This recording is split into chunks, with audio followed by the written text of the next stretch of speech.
오늘은 이지연 위원 모셔서 그 글로벌 바이오 섹터에 대한 이야기 들어보도록 하겠습니다.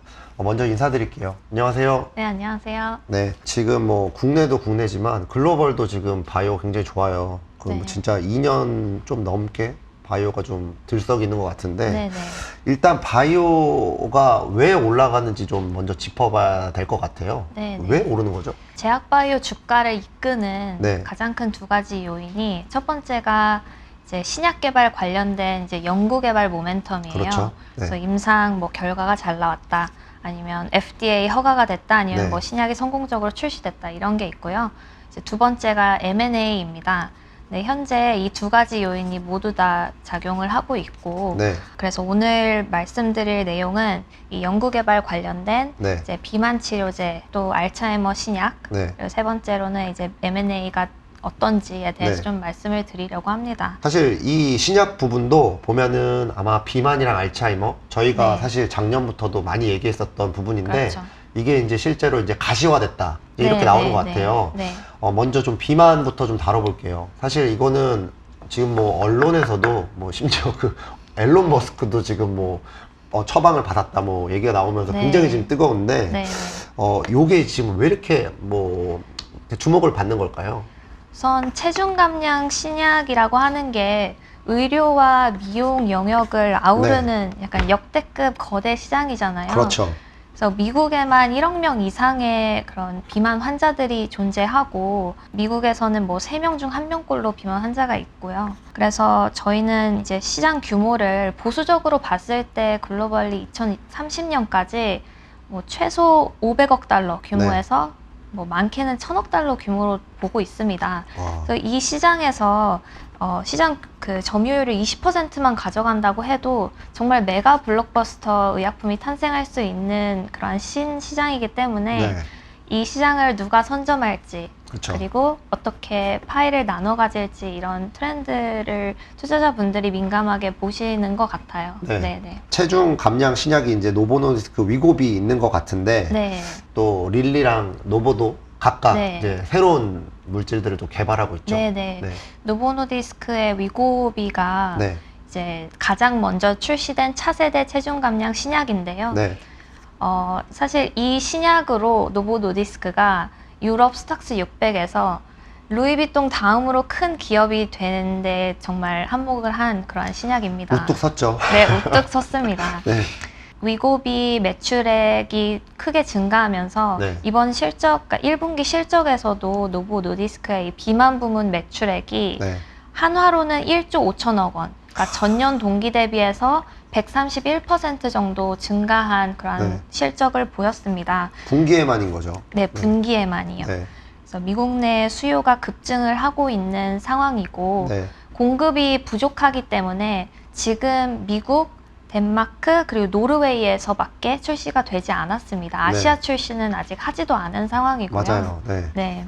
이 비만 치료제 시장에서 이제 투자자분들이 6월 뭐 하반기에 꼭 주목해 하셔야 되는 그런 R&D 모멘텀들이 추가적으로 있는데요. 네. 가장 첫 번째로는 이제 노보노디스크가 수년간 진행해 왔던 이제 비만 환자들을 대상으로 한 심혈관 질환 네. 임상 3상 데이터가 네. 2분기, 3분기 이내에 발표될 예정입니다. 네. 근데 이 임상 데이터가 왜 이렇게 중요하냐 하면은 네. 신약이 상업적으로 성공하기 위해서는 보험급여 적용 여부가 굉장히 중요하잖아요. 맞아요. 네. 근데 위고비도 한 달에 이제 한화로 막 180만 원 정도 되니까 굉장히 비싼 약입니다. 맞습니다. 보험청이 요구하는 거는 그래, 살을 빼주는 건 알겠는데 네. 실질적으로 건강을 개선시켜 주냐 그렇죠. 해서 이제 뇌졸중 발생률 이러한 네. 것들을 해서 보고 있고요. 이 심혈관 질환 발생률이 17% 이상으로 감소했을 네. 시에 저희가 추가적인 주가 업사이드, 그리고 또 바이오 센티멘트 개선을 지속시킬 수 있는 그러한 중요한 R&D 결과로 보고 있습니다. 그리고 하반기에 아까 말씀하신 일라이릴리의 터제파타이드의 FDA 승인이 기대되고 있고요. 네. 또 이 위고비나 터제파타이드는 피하 지방 주사인데 이걸 경구용으로 만든 데이터도 2분기 이내에 나올 예정입니다. 지금 말씀해 주셨지만 일단은 이 위고비라는 약 하나 자체가 없어서 못 파는 상황이다. 네. 없어서 못 파는 상황인데 그 출시 지역도 굉장히 지금 한정되어 있는 지역이에요. 그쵸. 어떻게 보면 위고비 전 단계 약이 그 유명한 삭센다라는 약인데 네. 그 약이 지금 팔리고 있는 지역에서만 보더라도 위고비가 좀 출시하고 난 다음에 보면 또 거기서 얼마나 성장할지 또 이런 것도 좀 반영이 되는 것 같고, 살을 뺀다라고 하는 효용을 넘어서서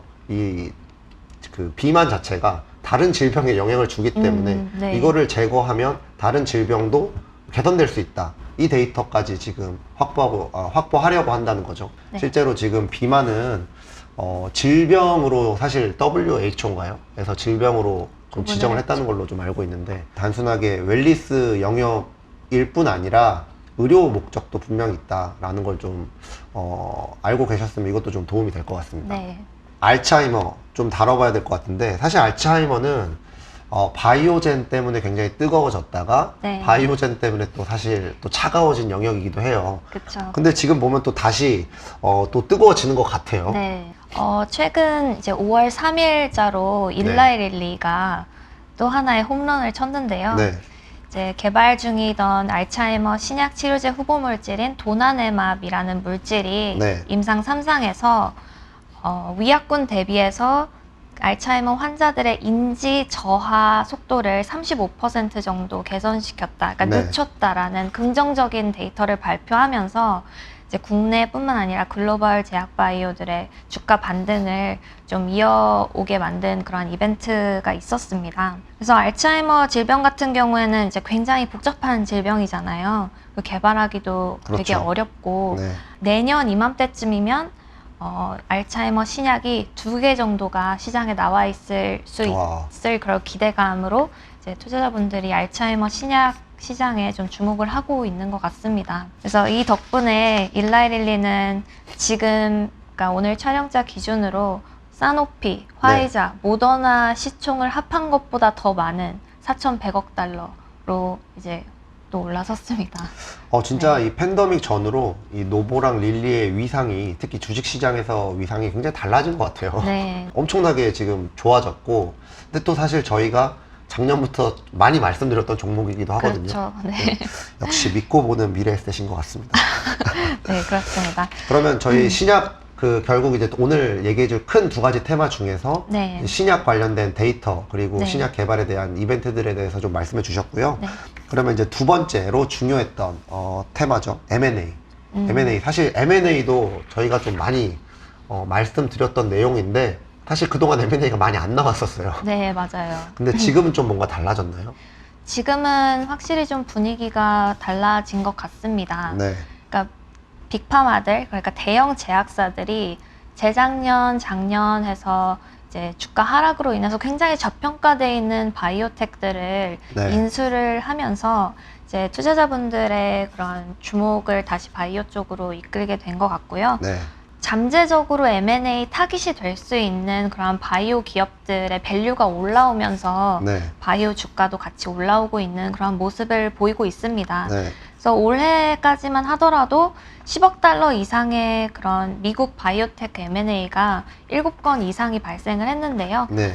작년에 통틀어서 11건이 있었던 것만큼 페이스도 굉장히 많이 올라와 있고, 이번 1분기 빅파마들의 실적 발표를 통해서도 경영진들의 스탠스가 M&A를 적극적으로 검토하고 있다라는 게 계속 이제 말을 하고 있어서 이런 M&A 트렌드는 지속될 것으로 저희는 예상을 하고 있습니다. 그쵸. M&A 사실 정말 중요한 것 같아요. 그러니까 결국에는 이제 중소형 바이오텍 입장에서 봤을 때는 네. 이제 숨통이 트이는 거죠. 그런 부분에서 굉장히 중요한, 그러니까 빅파마도 중요하지만 네. 결국 중소형 바이오텍 입장에서도 네. 굉장히 이제 영속성 측면에서 네. 중요한 부분인 것 같고요. 자금 조달이 맞습니다. 좀 힘들어진 네. 상황에서 돌파구를 M&A로 찾는 그런 바이오 기업들도 많기 때문에 이런 니즈가 좀 맞아서 서로 네. M&A가 좀 더 활성화될 것 같기는 합니다. 그렇다면 뭐 항상 저희가 이제 되는 건데, 그러면 지금까지 좋은 건 알겠어요. 지금까지 좋은 건 알겠는데 앞으로 반등을 이어나가는 게 사실 이것도 중요할 텐데, 네. 그러면 R&D 측면에서는 좀 어떤 걸 저희가 주목하면 좋을까요? 알츠하이머 관련해서 제가 정확한 그 날짜를 말씀 안 드린 것 같은데 네. 7월 6일 날 7월 6일이요? 네, 7월 6일 그 바이오젠과 에자이의 레켐비가 네. FDA 정식 승인을 앞두고 있습니다. 예. 이때 뭐 7월 6일 직후에 보험청에서도 급여 등록을 해줄지 말지를 코멘트를 네. 하겠다고 한 상황이고요. 네. 그 전에 6월 9일 날에는 이제 FDA 승인을 이제 투표 찬성 반대하는 그 자문위 투표가 있는데 네. 그것도 열릴 거고요. 네. 저희가 그 날짜에 주목을 해서 이제 알츠하이머 이벤트가 있고 주목하고 있는 게 비알코올성 지방 감염 치료제인데요. 네. 좀 어려워요, 이름이. 네. 그래서 저희가 영어로는 그냥 넷시라고 맞아요. 하는데 영어가 좀 더 쉽습니다. 네. 넷시. 네. 네, 미국에서는 50명 중에 1명이 앓고 있는 질환으로 이 시장도 굉장히 큽니다. 그쵸. 50명 중에 1명이니까. 네, 근데 이제 최초 치료제가 FDA 허가를 앞두고 있고요. 네. 인터셉트 파마가 6월 22일 FDA 네. 승인을 앞두고 있고 비만 그리고 알츠하이머, 넷시 다양한 R&D 이벤트들이 즐비해 있습니다. 그러면 저희가 사실 바이오 같은 경우에는 정말 이게 또 리스크도 큰 섹터이기 때문에 그렇죠. 사실 저희가 꼭 리스크 요인도 짚고 넘어가야 될 것 같은데 네, 글로벌 바이오 섹터를 보실 때 좀 네. 리스크적인 측면에서 네. 저희가 꼭 알아두면 좋을 만한 요소들을 좀 설명하시면 좋을 것 같습니다. 네, 첫 번째로는 유럽과 미국의 정책 변화입니다. 핵심은 약가 인하입니다. 그래서 미국 같은 경우에는 인플레이션 감축법을 도입하면서 네. 역사상 최초로 정부가 제약사들과 약가 협상을 할 수 있게 되는데요. 네. 케미칼 의약품 같은 경우에는 FDA 승인이 된 9년 이후, 네. 그리고 바이오 의약품은 13년 이상이 이 협상 대상에 포함이 네. 됩니다. 그래서 약가 인하 폭은 25%에서 한 60% 정도로 예상을 하고 있기 때문에 네. 이게 뭐 블록버스터 의약품들이 대상이 될 거기 때문에 좀 이 매출 공백에 있어서 리스크 요인으로 작용을 하고요. 네. 유럽도 20년 만에 이제 유럽 연합의 제약 법률이 개정이 됩니다. 네. 그래서 기존에는 특허 만료 기간이 10년이었는데 네.